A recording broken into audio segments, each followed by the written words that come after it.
The first question that we want to lead with is looking at last week Eskom being appointed a new board and this being encouraging. What are your thoughts around that? Okay, so I think it's very encouraging that Eskom's got a new board. However, of the new board, only one of the new appointees has got energy experience, and that's Dr. Crompton. That's and right. the rest are pretty much novices to the industry. So I don't expect wonders from the new board. It'll take them quite a while to get acquainted with the sector, and certainly a longer while to take to become acquainted with Eskom's enormous problems. So whilst it's a heartening change and a refreshing change from a governance point of view, hopefully there are no captured people on this board, although the board was also announced by Ms. Lynn Brown, who still is captured. Let's give them the benefit of the doubt, and let's hope that they live up to the mark.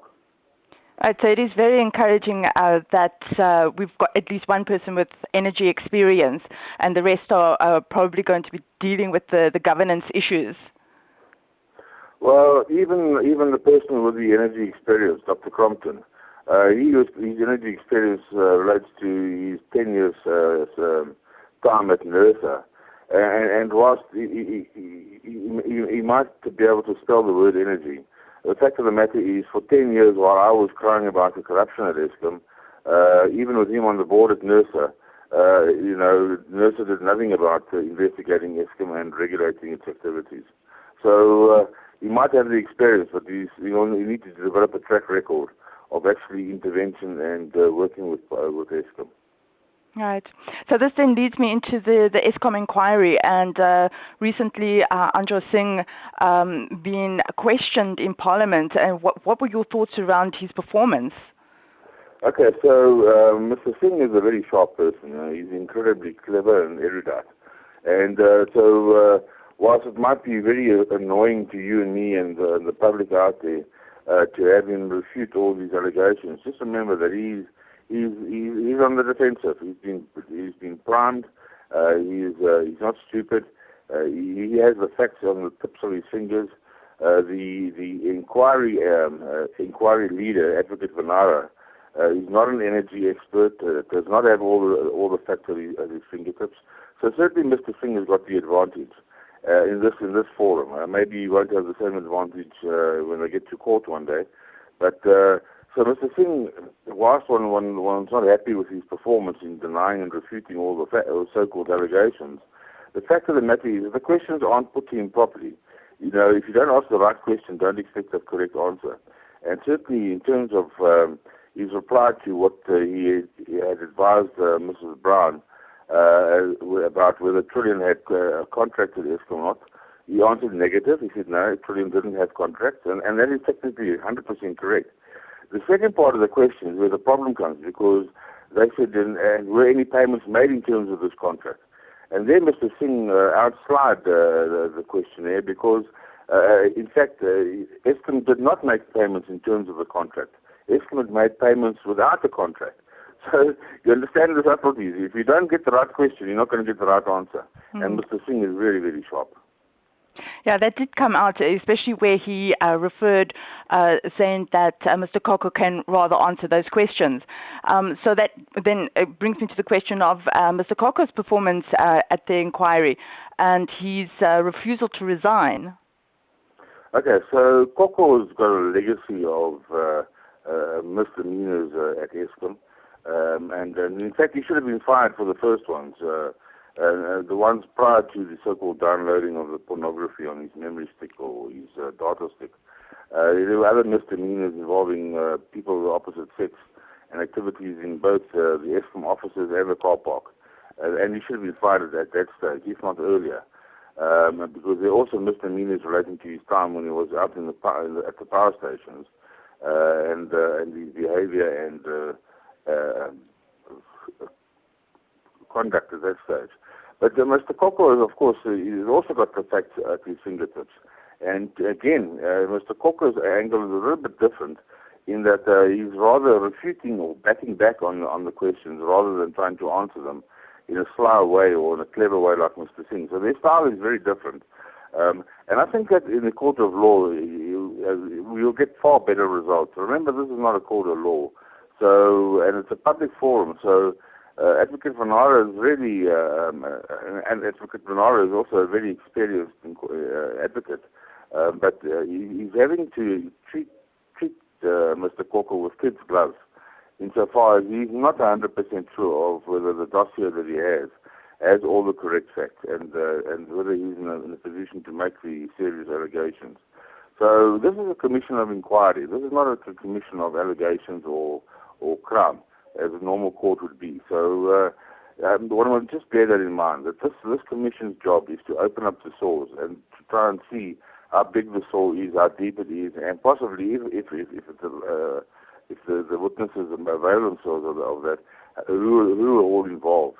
But let me tell you what, that even the people who are crying foul at Eskom are also not completely innocent. And in that regard, I'm referring to some of the other people who've made amazing testimonies at Eskom. They also have a history, and that history also needs to be put on the table. So, yeah, it's thief accusing thief here.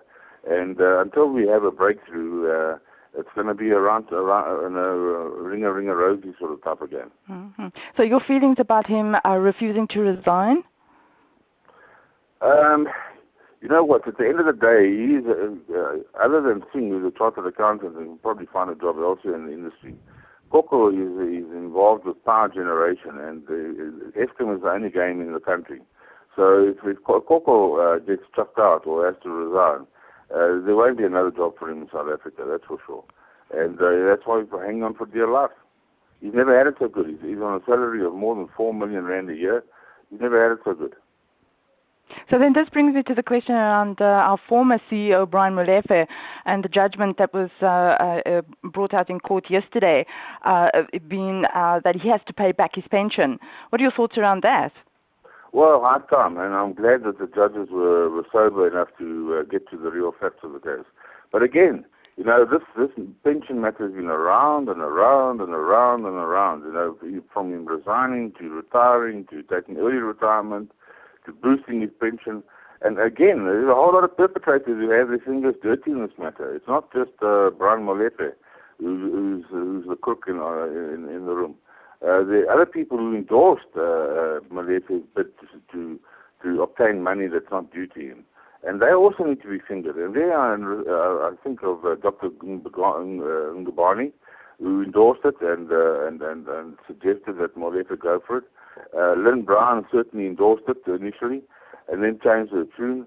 The pension fund administrators, certainly they all were guilty because they also had dereliction in their duty. So once again, you know what, that whole of Eskom is a mess, even at the senior levels and even at the below the board level. Yeah, there's too many people with crooked minds and crooked acts, and there's also people there who haven't got the nuts to stand up to their jobs and say, this far, no further, now I'm reporting the matter. So the whole governance in Eskom, and I'm led to believe that this goes right into the power stations, the whole governance structure is corrupted. So nobody can blow the whistle on anybody, and then because they're not blowing the whistle on each other, everybody's implicated in terms of the POCA Act, the Prevention of Crime Act, because that says that if you see corruption and you're aware of corruption and you don't blow the whistle, you yourself are guilty of a crime. So I think the bottom line is everybody in Eskom is aware of the crimes. So I'd say at least 80% of the people are aware of crimes. So at least 80% of the people at Eskom can be charged for criminal activity because they haven't blown the whistle. Okay. Bringing it back to Brian Molefe, he's got 9 or 10 days to pay back this 11 million. What do you predict is going to happen? Mr. Molefe allegedly is worth more than 100 million. So the cash flow drain should not be a major problem for him to sort out. Mm-hmm.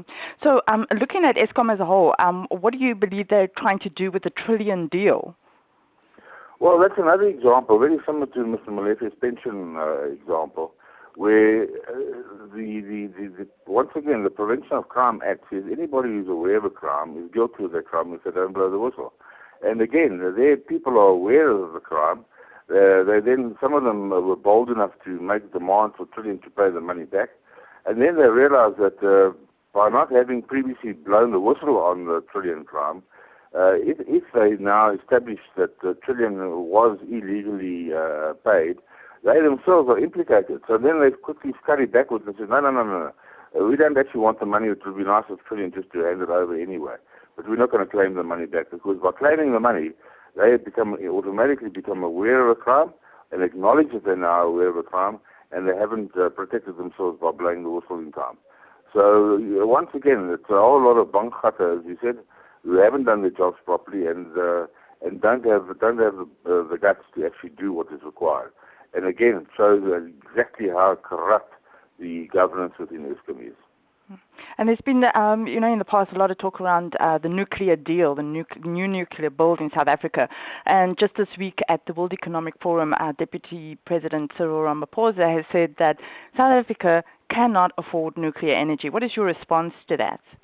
Well, I mean, Mr. Ramaphosa, if he was fully aware of the fact of the situation, could have gone wider and said South Africa cannot afford any additional power because there is a surplus of power.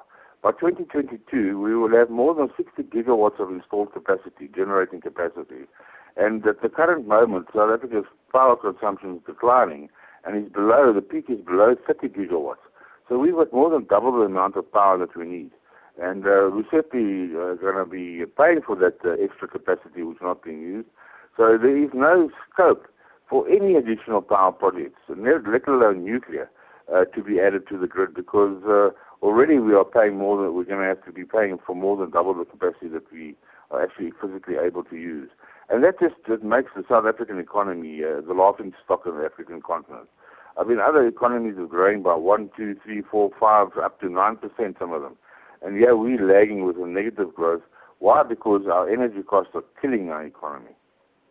Mm-hmm. That basically covers the question that I had around the state capture inquiry, which is going to focus on corruption at Eskom. But is there anything you want to add there?